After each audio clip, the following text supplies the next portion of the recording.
Welcome to students foundation. चलिए दोस्तों, बात करते हैं और डिस्कस करते हैं एक छोटे से टॉपिक को लेकर के। और वह हमारा टॉपिक है निरूपक तत्व अथवा प्रारूपिक तत्व किसे कहते हैं। उदाहरण दे करके समझाइए। इस तरह का जो है प्रश्न हमारे एग्जाम्स में पूछ लिए जाते हैं। तो आइए समझने का प्रयास करते हैं कि निरूपक तत्व अथवा प्रारूपिक तत्व किसे कहते हैं। तो आवर्त सारणी के दूसरे एवं तीसरे आवर्त के तत्व को निरूपक तत्व कहा जाता है। आवर्त सारणी के दूसरे एवं तीसरे आवर्त के तत्व को निरूपक तत्व कहा जाता है। ये तत्व अपने अपने समूहों में उपस्थित अन्य तत्वों का आदर्श प्रतिनिधित्व करते हैं, इसलिए इन्हें निरूपक तत्व भी कहा जाता है।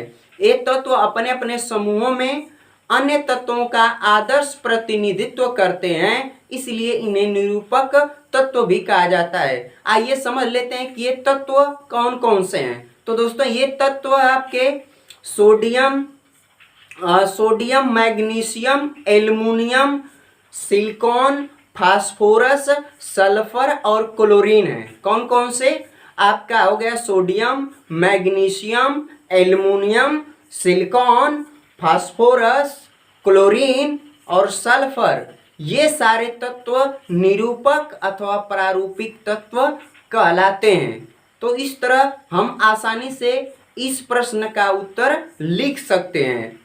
तो अगर जैसे कि आपको बात करें तत्व क्या है, ये छोटी क्लासों में जो है इस तरह का क्वेश्चन पूछा जाता है। तो तत्व जो केवल एक ही प्रकार के परमाणुओं से बने होते हैं उन्हें तत्व कहा जाता है, अथवा जिनके जो है कि नाभिक में अथवा जिन तत्वों के नाभिक में जो है समान संख्या में प्रोटॉन होते हैं उन्हें हम जो है कि तत्व कहते हैं, जैसे हाइड्रोजन, ऑक्सीजन, नाइट्रोजन आदि। इस प्रकार दोस्तों बात कर लें कि हमारा जो शरीर भी है, मनुष्य का ह्यूमन्स बॉडीज मेक 5 एलिमेंट, 5 तत्वों से मिलकर बना है।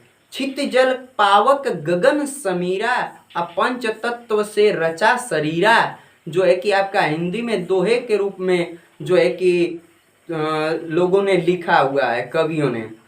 तो ये जो है कि इस तरह केमिस्ट्री का योगदान हर क्षेत्रों में जो है कि अहम भूमिका निभाता है, चाहे वह कंप्यूटर के क्षेत्र हो, चाहे वह वैज्ञानिक क्षेत्र हो, चाहे रोगों के इलाज के क्षेत्र में। हर तरह से जो है केमिस्ट्री कहीं ना कहीं अपनी एक अहम भूमिका अदा करता है। और केमिस्ट्री में जो वर्तमान समय में 118 तत्व जो खोजे गए हैं उनको जो सारणी में जो है कि आवर्त सारणी में व्यवस्थित ढंग से उनके प्रमाण क्रमांकों के बढ़ते हुए क्रम में रखा गया है। इस तरह से केमिस्ट्री में जो है आवर्त सारणी जो है कि रीढ़ की हड्डी कह लीजिए, तो इसमें कोई बड़ी बात नहीं होगी।